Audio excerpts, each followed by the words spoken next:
Doctor যদি কোম্পানির ওষুধ লিখে দেওয়ার বিনিময়ে টাকা নেয়, এটা শরীয়তে হারাম বা ঘুষ বলে বিবেচিত হবে কিনা? একজন লিখছেন, আমার ভাইপো 42 দিন বয়সে মারা যায়, এখন তার কি আকিকা দিতে? নিজের মা বাবা যদি ছেলে মেয়ের খারাপ পথে যেতে বাধ্য করে, তবে করণীয় কি? এটা মানা যাবে না? মানা যাবে না। কিছু মা বাপ এমন আছে, কিছু মা বাপ এমন আছে, এটা আমরা দেখি, আমরা শুনি, আমরা বিবেচনা করি কি করা যায়। শোনেন, কিছু কিছু মা বাপ আছে, সামনে পরীক্ষা, সামনে কি, তো ছেলে যদি জামাতে নামাজ পড়তে চায়, বাপ মায় দমকায়, এই সামনে পরীক্ষা, এখন জামাতে নামাজ দরকার নেই, পড়া নামাজ পরে পড়তে হবে, এরকমের বলুন না মা বাপ? আপনি মনে করেন নাই? আছে। আচ্ছা, আপনারা বলেন তো, বাংলাদেশে বর্তমানে যা দেখেন, নামাজি ছেলেদের রেজাল্ট ভালো না বেনামাজিদের? কি মনে হয়? আপনি মিলাইতে পারবেন না, কারণ নামাজেই তো আমরা সাহায্য চাই। কার কাছে? কেমন মা বাপ বলেন তো? আমি এমন মা বাপকেও চিনি, জানি, তাদের সাথে আমার একেবারে সম্পর্ক, যেই মা তার সন্তানকে মসজিদে আসতে দেয় নাই, নামাজ পড়তে গেলে সময় ব্যয় হবে, পড়ালেখার নাকি ক্ষতি হবে, পরবর্তী সময় ওই সন্তানকে আমি নেশা করার খবরও ওই মা বাপ আমাকে দিছে, আমার কাছে দোয়া চাইছে, এই ঘটনাও আমি জানি।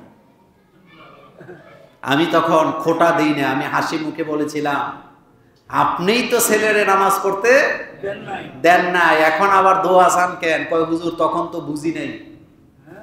তা আপনি সময় হারায়া বুঝলে কোনো লাভ আছে না। আপনি আপনার সন্তানকে শিক্ষা দিবেন নামাজ আগে, নামাজ পড়লে পড়ালেখাতে এমনিতেই বরকত আসবে। সারাদিন বই নিয়ে বসে থাকার নাম পড়া না। মনোযোগ দিয়ে আধা ঘন্টা পড়া আর বই নিয়ে 3 ঘন্টা বসে থাকা, দুইটার মধ্যে পার্থক্য আছে নি? সাহায্য চাইবেন কার কাছে? আল্লাহ পাকের কাছে। সুতরাং মা বাপ যদি অবৈধ কোনো কাজ করতে বলে করা যাবে না। মা বাপ যদি শিরিক করতে বলে শিরিক করা যাবে, তবে মা বাপের সাথে বেয়াদবিও করা যাবে। হযরত ইব্রাহিম আলাইহিস সালাম এই মুসিবতে ছিলেন, আপনারা জানেন। ইব্রাহিম আলাইহিস সালামের আব্বা আম্মা ছিল মুশরিক। কি ছিল? তারা কি পূজা করত? কিন্তু ইব্রাহিম আলাইহিস সালাম কি কোনোদিন বাপের সাথে বেয়াদবি করছে?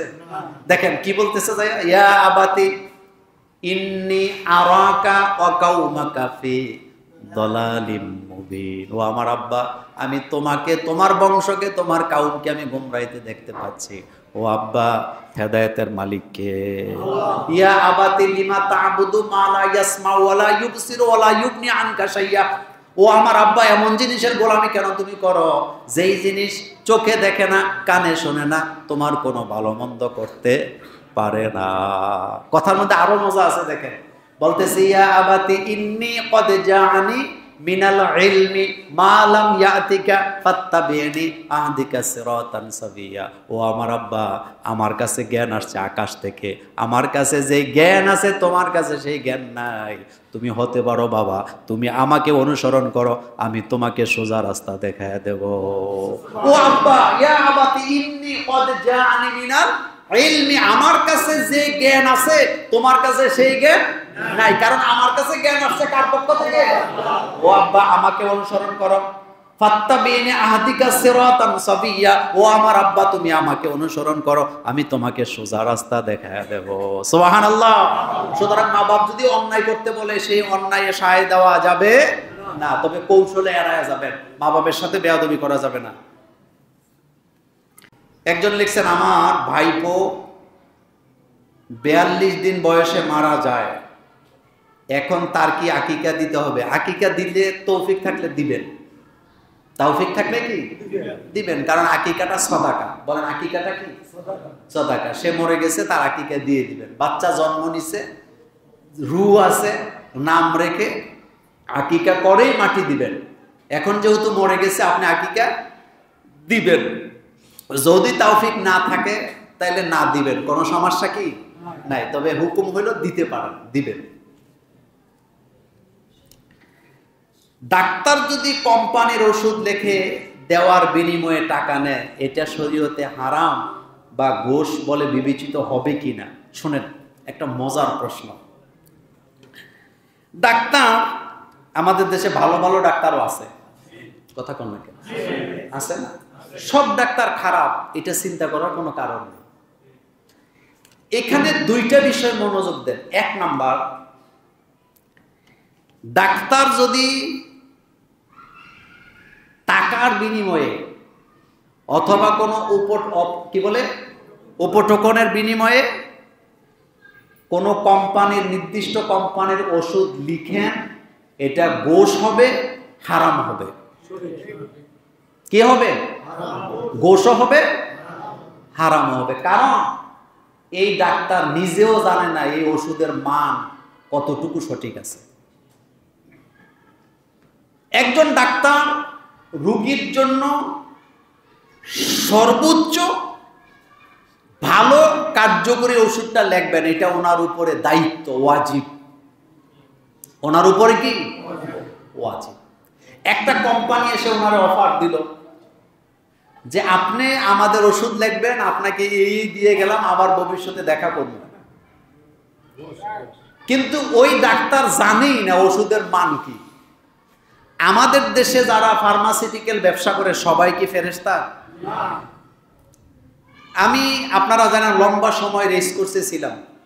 একজন আমারে বললেন যে বাদশা মিয়ার বাজারের আশেপাশে সিরাপ বানায়, বালতির মধ্যে কি বানায়? সিরাপ বানায়। এই অভ্যাস আমাদের সমাজে কি আছে? সেজন্যে ডাক্তারের দায়িত্ব হলো তিনি প্রেসক্রিপশন করার সময় একটা ফিস নিছে না? এই ফিসটা হলো ওনার মেধার, ওনার সময়ে, ওনার শ্রমের বিনিময়ে উনি মেধা দিছে, শ্রম দিছে, সময় দিছে। আপনাকে প্রেসক্রিপশন লিখে টাকা নিবে, না জায়েজের কিছু নেই।